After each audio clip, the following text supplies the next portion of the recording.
Hi friends, ನಮ್ಮ ಅಡುಗೆ ನಿಮ್ಮ ರುಚಿಗೆ ಸ್ವಾಗತ.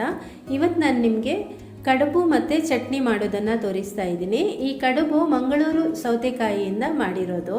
ಹಾಗೆಯೇ ಈ ಒಂದು ಚಟ್ನಿ ಮತ್ತು ಈ ಕಡುಬಿನ ಕಾಂಬಿನೇಷನ್ ಅಂತೂ ಸೂಪರ್ ಆಗಿರುತ್ತೆ. ಒಂದು ಸರ್ತಿ ನೀವು ಇದರ ರುಚಿ ನೋಡಿದರೆ ಖಂಡಿತ ಪದೇ ಪದೇ ಮಾಡ್ತೀರಾ. ಬನ್ನಿ ಈಗ ಇದನ್ನು ಮಾಡುವ ವಿಧಾನ ಹೇಗೆ ಅಂತ ನೋಡೋಣ. ಮೊದಲಿಗೆ ದೋಸೆ ಅಕ್ಕಿಯನ್ನು 4 ಗಂಟೆ ನೀರಿನಲ್ಲಿ ನೆನೆ ಹಾಕಬೇಕು. ಅಥವಾ ನೀವು ಬೆಳಿಗ್ಗೆ ಮಾಡೋದಾದರೆ ರಾತ್ರಿನೇ ನೀರಿನಲ್ಲಿ ನೆನೆ ಹಾಕ್ಬೋದು. ನಾನಿಲ್ಲಿ 2 ಲೋಟದಷ್ಟು ದೋಸೆ ಅಕ್ಕಿಯನ್ನು ಇದರಲ್ಲಿ ಹಾಕಿದ್ದೀನಿ. ಅಕ್ಕಿಯನ್ನು ಚೆನ್ನಾಗಿ ತೊಳೆದು ನಂತರ ನೀರಿನಲ್ಲಿ ನೆನೆ ಹಾಕಿಟ್ಟಿದ್ದೀನಿ. ಅದರಿಂದ ಈಗ ಇದರ ನೀರನ್ನು ಬಸಿದು ಮಿಕ್ಸಿ ಜಾರಿಗೆ ಹಾಕ್ಕೊಳ್ಬೇಕು. ನೀರು ಜಾಸ್ತಿ ಹಾಕಬೇಡಿ ಇದಕ್ಕೆ, ಅಂದರೆ ಚೆನ್ನಾಗಿ ಅಕ್ಕಿಯ ನೀರನ್ನು ಬಸಿದು ಹಾಕ್ಕೊಳ್ಳಿ.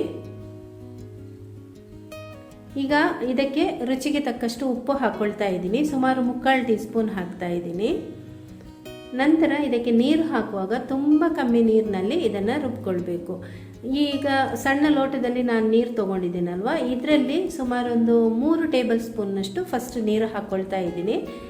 ಅಂದರೆ ಇದು ಯಾವ ಹದದಲ್ಲಿ ಇರಬೇಕು ಅಂದರೆ ಇಡ್ಲಿ ಹಿಟ್ಟಿಗಿಂತಲೂ ಸ್ವಲ್ಪ ಗಟ್ಟಿಯಾಗೇ ಇರಬೇಕು. ತುಂಬ ನೀರಾದರೆ ಆಮೇಲೆ ಎಲ್ಲ ನೀರಾಗುತ್ತೆ ಹಿಟ್ಟು, ಆ ರೀತಿ ಮಾಡ್ಕೋಬೇಡಿ. ಈಗ ರುಬ್ಬಿ ಆಗಿದೆ, ನಾನು ಹದ ನಿಮಗೆ ತೋರಿಸ್ತೀನಿ ನೋಡಿ. ಈ ಹದದಲ್ಲಿ ಇರಬೇಕು. ಇದಕ್ಕಿಂತ ಸ್ವಲ್ಪ ಗಟ್ಟಿ ಇದ್ರೂ ಪರವಾಗಿಲ್ಲ, ನೀರಾಗಬಾರ್ದು. ಓಕೆನಾ? ನಂತರ ಇಲ್ಲಿ ನೋಡಿ, ಒಂದು ಮಂಗಳೂರು ಸೌತೆಕಾಯಿಯನ್ನು ತಗೊಂಡಿದ್ದೀನಿ. ಮೀಡಿಯಮ್ ಸೈಜ್ ಇರುವಂಥದ್ದು ಮಂಗಳೂರು ಸೌತೆಕಾಯಿ ಇದಕ್ಕೆ ಬೇಕಾಗುತ್ತೆ.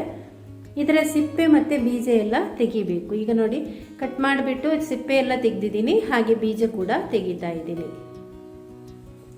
ಆಮೇಲೆ ಇದನ್ನು ಸಪೂರವಾಗಿ ಉದ್ದಕ್ಕೆ ಹೆಚ್ಚಿ ನಂತರ ನೋಡಿ ಈ ಥರ ಸಣ್ಣ ಸಣ್ಣಗೆ ಹೆಚ್ಚಿಕೊಳ್ಬೇಕು. ತುಂಬ ಸಣ್ಣಗೆ ಹೆಚ್ಚಿದಷ್ಟು ರುಚಿ ಚೆನ್ನಾಗಿರುತ್ತೆ. ಈ ರೀತಿ ನಾನು ಹೆಚ್ಚುತ್ತಾ ಇರೋದು ನೋಡ್ತಿದ್ದೀರಲ್ವ, ಇದೇ ಥರ ಈ ಸೈಜಲ್ಲಿ ಹೆಚ್ಚಿಕೊಳ್ಳಿ.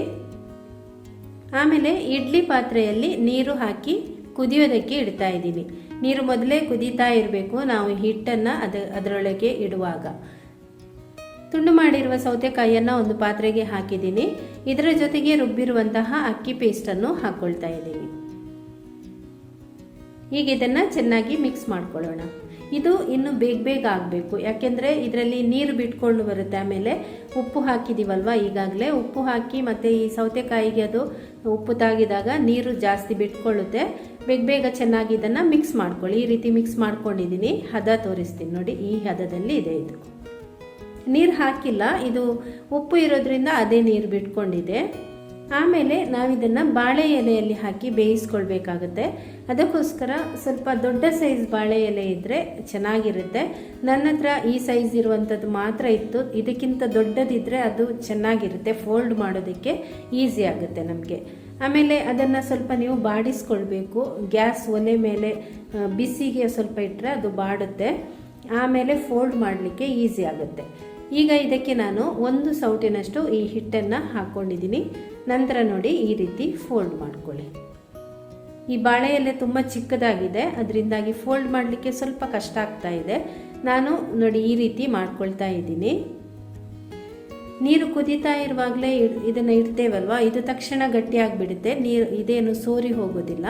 ಸೋರಿದ್ರೂ ಸ್ವಲ್ಪ ಸೈಡ್ ಆಚೀಚೆ ಆಗ್ಬೋದಷ್ಟೇ. ಈಗ ನೋಡಿ ಎಲ್ಲವನ್ನು ಈ ರೀತಿ ಮಾಡಿ ಇಟ್ಟಿದ್ದೀನಿ ನಾನು ಬೇಯೋದಕ್ಕೆ. ಮುಚ್ಚಳ ಮುಚ್ಚಿ ಇದನ್ನು ನಾನು 3/4 ಗಂಟೆ ಬೇಯಿಸ್ಕೊಳ್ತೀನಿ. ನೀವು 30 ನಿಮಿಷ ಆದಮೇಲೆ ಒಂದು ಸರ್ತಿ ನೋಡಿ ಚೆಕ್ ಮಾಡಿ, ಬೆಂದರೆ ತೆಗಿಬಹುದು. ಇಲ್ಲಾಂದರೆ ನೀವು ಇದನ್ನು 45 ನಿಮಿಷದವರೆಗೆ ಬೇಯಿಸ್ಕೊಳ್ಬೇಕಾಗುತ್ತೆ. ಅದು ಬೇಯ್ತಾ ಇರಲಿ. ನಾವು ಈ ಕಡೆಯಿಂದ ಇದಕ್ಕೊಂದು ರುಚಿಯಾದ ಚಟ್ನಿ ಮಾಡೋಣ. ಚಟ್ನಿ ಮಾಡೋದಕ್ಕೆ ನಾನಿಲ್ಲಿ ಸ್ವಲ್ಪ ತೆಂಗಿನ ತುರಿಯನ್ನು ತುರಿದಿಟ್ಕೊಂಡಿದ್ದೇನೆ. ಇದರಲ್ಲಿ 2 ಹಿಡಿಯಷ್ಟು ತೆಂಗಿನ ತುರಿಯನ್ನು ಮಿಕ್ಸಿ ಜಾರಿಗೆ ಹಾಕ್ಕೊಳ್ತಾ ಇದ್ದೀನಿ. ಜನ ಎಷ್ಟಿದ್ದೀರಾ ಅದನ್ನು ನೋಡಿಕೊಂಡು ನೀವು ತೆಂಗಿನ ತುರಿಯನ್ನು ಹಾಕ್ಕೊಳ್ಬೋದು. ಚಟ್ನಿ ಜಾಸ್ತಿ ಬೇಕಾದರೆ ಸ್ವಲ್ಪ ಜಾಸ್ತಿ, ಇಲ್ಲಾಂದರೆ ಕಮ್ಮಿ ಹಾಕ್ಕೊಳ್ಬೋದು. ನಂತರ ಇದಕ್ಕೆ ಒಂದು ಸಣ್ಣ ನೆಲ್ಲಿಕಾಯಿ ಗಾತ್ರದಷ್ಟು ಹುಣಸೆ ಹಣ್ಣು ಹಾಕ್ತಾ ಇದ್ದೀನಿ. 2 ಬ್ಯಾಡಗಿ ಮೆಣಸು. ಇದು ಚಟ್ನಿ ಖಾರ ಮಾಡೋದಿಲ್ಲ ಜಾಸ್ತಿ, ಅದಕ್ಕೋಸ್ಕರ ಬ್ಯಾಡಗಿ ಮೆಣಸು ಹಾಕ್ಕೊಂಡಿದ್ದೀನಿ. ನಿಮಗೆ ಖಾರ ಬೇಕು ಅಂತಿದ್ರೆ ನೀವು ಖಾರದ ಮೆಣಸಿನಕಾಯಿಯನ್ನು ಕೂಡ ಹಾಕ್ಕೊಳ್ಬೋದು. ರುಚಿಗೆ ತಕ್ಕಷ್ಟು ಉಪ್ಪು ಹಾಕ್ಕೊಳ್ತಾ ಇದ್ದೀನಿ. ಇವಿಷ್ಟೇ ಚಟ್ನಿಗೆ ಹಾಕುವಂಥದ್ದು, ಬೇರೆ ಏನು ಬೇಕಾಗಿಲ್ಲ ಇದಕ್ಕೆ. ಚಟ್ನಿ ಸ್ವಲ್ಪ ಸಿಹಿಯಾಗಿರುತ್ತೆ, ಅದರ ಜೊತೆ ಅಂತೂ ತುಂಬಾ ಚೆನ್ನಾಗಿರುತ್ತೆ. ಹೀಗೆ ಇದನ್ನು ಒಂದು ಬೌಲ್ಗೆ ಹಾಕ್ಕೊಂಡು ಒಂದು ಸ್ವಲ್ಪ ನೀರು ಕೂಡ ಹಾಕಿಬಿಟ್ಟು ಈ ಹದದಲ್ಲಿ ಚಟ್ನಿಯನ್ನು ಮಾಡಿದ್ದೀನಿ.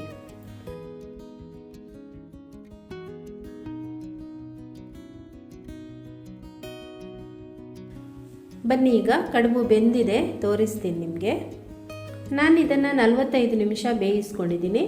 ಫಸ್ಟ್ ಒಂದು 20 ನಿಮಿಷ ಹೈ ಫ್ಲೇಮ್ನಲ್ಲಿ ಬೇಯಿಸ್ಕೊಳ್ಳಿ. ಆನಂತರ ನೀವು ಮೀಡಿಯಮ್ ಉರಿನಲ್ಲಿ ಇಟ್ಕೊಂಡು ಬೇಯಿಸ್ಕೊಳ್ಬೋದು.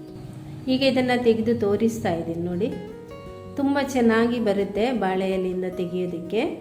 ತುಂಬ ಸಾಫ್ಟಾಗಿರುತ್ತೆ, ತುಂಬಾ ರುಚಿಯಾಗಿರುತ್ತೆ. ನೀವು ಇದರ ರುಚಿ ಇದುವರೆಗೆ ಯಾರು ತಿನ್ನಲಿಲ್ಲ ಅಂಥವ್ರು ಖಂಡಿತ ಒಂದು ಸರ್ತಿ ಟ್ರೈ ಮಾಡಿ ನೋಡಿ. ಒಂದು ಸರ್ತಿ ಮಾಡಿದರೆ ನೀವು ಖಂಡಿತ ಆಮೇಲೆ ಪದೇ ಪದೇ ಮಾಡ್ತೀರಾ, ಅಷ್ಟೊಂದು ರುಚಿಯಾಗಿರುತ್ತೆ. ಇದು ಒಂದು ಟ್ರೆಡಿಷ್ನಲ್ ರೆಸಿಪಿ ಕೂಡ, ನಾವು ಕಲಿತ ಹಾಗೆ ಆಗುತ್ತೆ ಅದನ್ನು. ನೋಡಿ ಸೂಪರಾಗಿದೆ ಅಲ್ವಾ? ಖಂಡಿತ ನೀವು ಇದನ್ನು ಟ್ರೈ ಮಾಡಿ. ಈ ವಿಡಿಯೋ ಇಷ್ಟ ಆದರೆ ಒಂದು ಲೈಕ್ ಮಾಡಿ, ಶೇರ್ ಮಾಡಿ, ಕಮೆಂಟ್ ಮಾಡಿ. ಹಾಗೆಯೇ ನಮ್ಮ ಚಾನಲ್ಗೆ ಸಬ್ಸ್ಕ್ರೈಬ್ ಆಗಿ ಅಂತ ಹೇಳ್ತಾ ಇನ್ನೊಂದು ವಿಡಿಯೋದಲ್ಲಿ ಸಿಗ್ತೀನಿ. ಅಲ್ಲಿ ತನಕ ಟೇಕ್ ಕೇರ್, ಬಾಯ್ ಬಾಯ್.